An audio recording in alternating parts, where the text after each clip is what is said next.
Introduce myself. My name is Winda Dwi Aryani from Group 5. I will explain about validity and reliability. Validity is defined as the extent to which scores on a test enable one to make meaningful and appropriate interpretation. Researchers must be concerned about the validity and reliability of the scores derived from instruments used in a study and must include this information in the research report. American Psychological Association defines validity as the degree to which evidence and theory support the interpretation of test scores entailed by proposed use of tests. Validity does not travel with the instrument. Assessing the validity of score-based interpretation is important to the researchers because most instruments used in educational and psychological investigation are designed for measuring hypothetical constructs. Essentially, validity deals with how well the operational definition fits with the conceptual definition. Construct-irrelevant variance could lower score on a science achievement test for individuals with limited reading skills or limited English skills. Reading comprehension is thus a source of construct-irrelevant variance in a science achievement test and would affect the validity of any interpretation made about the individual science achievement. Evidence-based on test content. Evidence-based on test content is especially important in evaluating achievement tests. In this age of educational accountability, content validity is receiving renewed attention. Crocker wrote, "When scores are used for educational accountability, the load-bearing wall of the validity argument is solely content representativeness. Validation of an achievement test, for instance, would consider the appropriateness of the test content to the total content area to be measured, as well as how adequately the test sample the total domain. Developers of nationally used achievement tests, such as the Stanford Achievement Test, are expected to provide extensive evidence of content validity. To ensure content validity in a classroom test, a teacher should prepare a blueprint showing the content domain covered and the relative emphasis given to each aspect of the domain. Only the user of a test can ultimately judge its validity for his or her purpose. Although content-related validity evidence is especially important for achievement tests, it is also a concern for other types of measuring instruments such as personality and attitude measures. Face validity is a term sometimes used in connection with a test content. Face validity refers to the extent to which examiners believe the instrument is measuring what it is supposed to measure.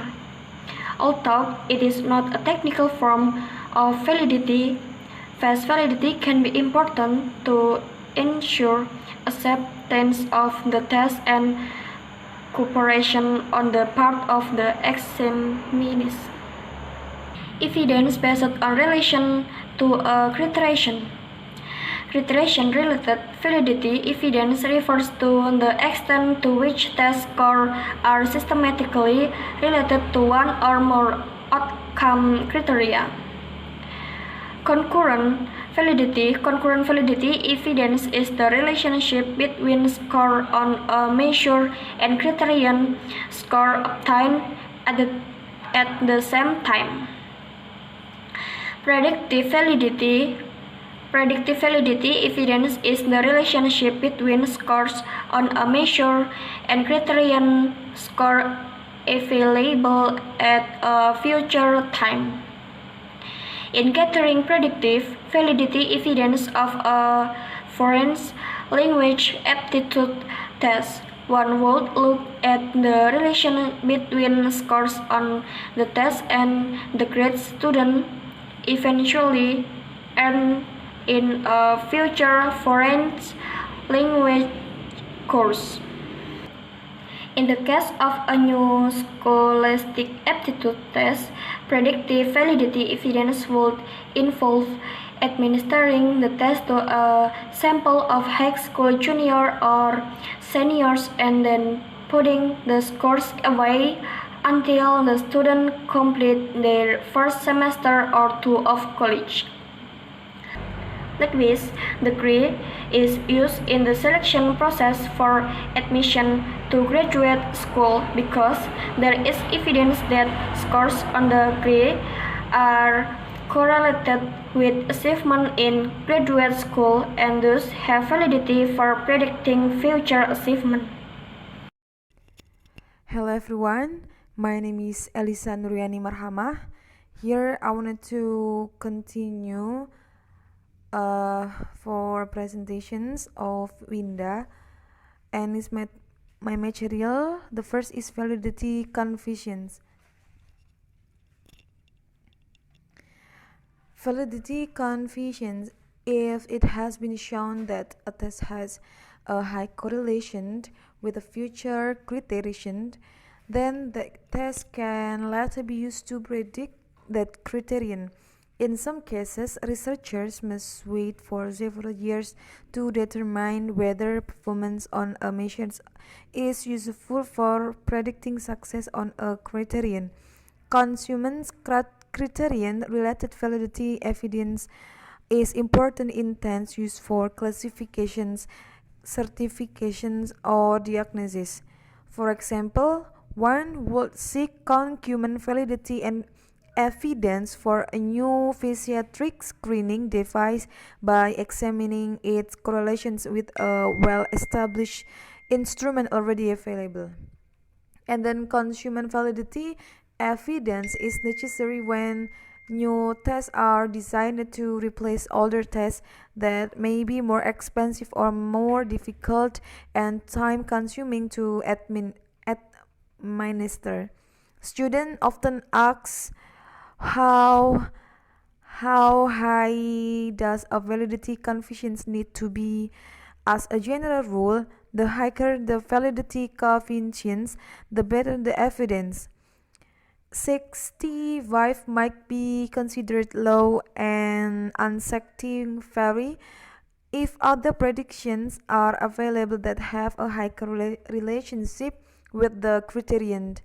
And in general, an instrument has good validity as a selection device if evidence shows it has a higher correlation with the criterion than do completing instrument. And then construct related evidence of validity focuses on test scores as a measure of a physiological construct. The next step is to calculate the intercorrelations of the participants. Table 9.1 shows hypothetical correlations between teacher warmth measured by attitude scale and B interview and sociability measured, and C attitude scale and D interview. Let us look at the correlations that are relevant to the construct validity of the attitude scale for measuring teacher warming. The high correlations of A and B method is evidence of convergence validity. And then questioning test takes about the mental processes and skills that they use when responding to the items of a test can provide information about what construct is being measured. If one were gathering validity evidence about a new verbal reasoning test, for instance, one might ask individuals to think aloud as they work through the test. Table 9.2 summarizes the three major types of evidence for validity. And then validity of criterion in criterion reference set test. The basic approach to determining content validity is to have teachers or subject matter experts examine the test and judge whether it is an adequate sample of the content and objectives to be measured. And the last for me is reliability. The individual being measured may be a source of error. Fluctuations in individuals' motivations, interest, level of fatigue, physical health, anxiety, and other mental and emotional factors affect test result. As these factors change randomly from one measurement to the next, they result in a change or inconsistency in one's course. The administrations of the measuring instrument may introduce error. And then an inexperienced person may depart from standardized procedure in administering or scoring a test.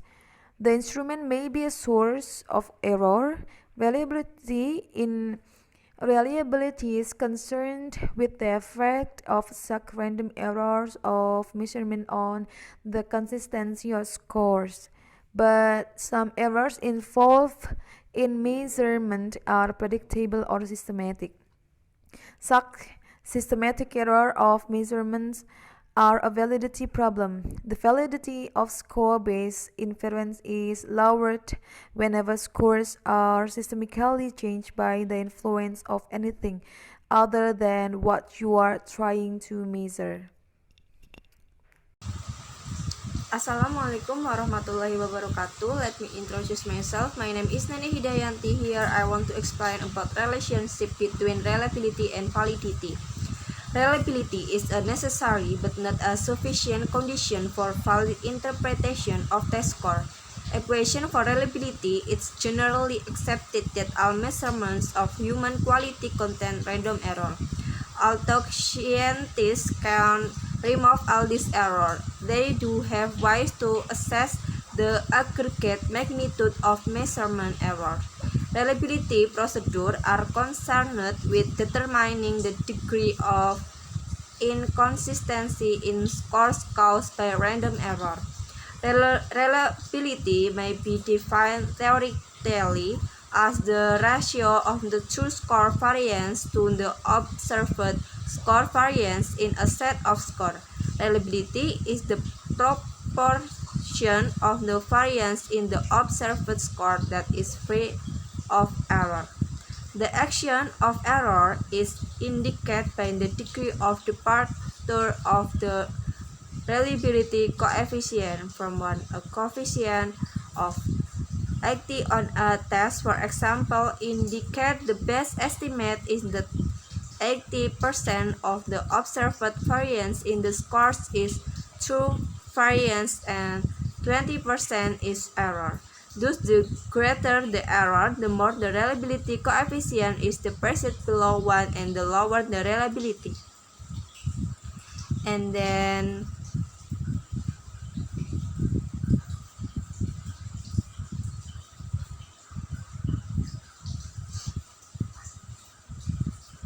standard error measurement.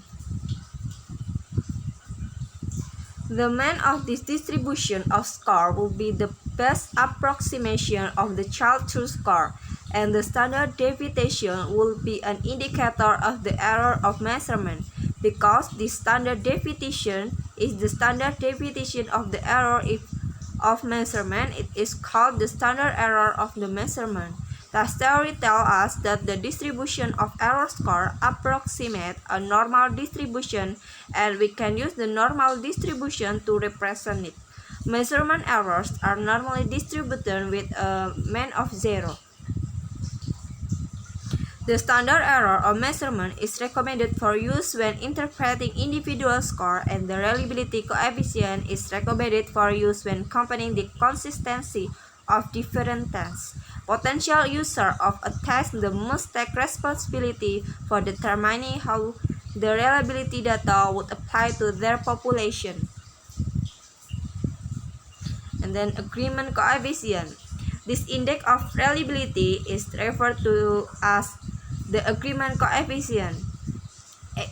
84 is the agreement coefficient of this test if classification as master or non-master are consist for all examiners on both administration of the test. The agreement coefficient equals 1, the maximum value.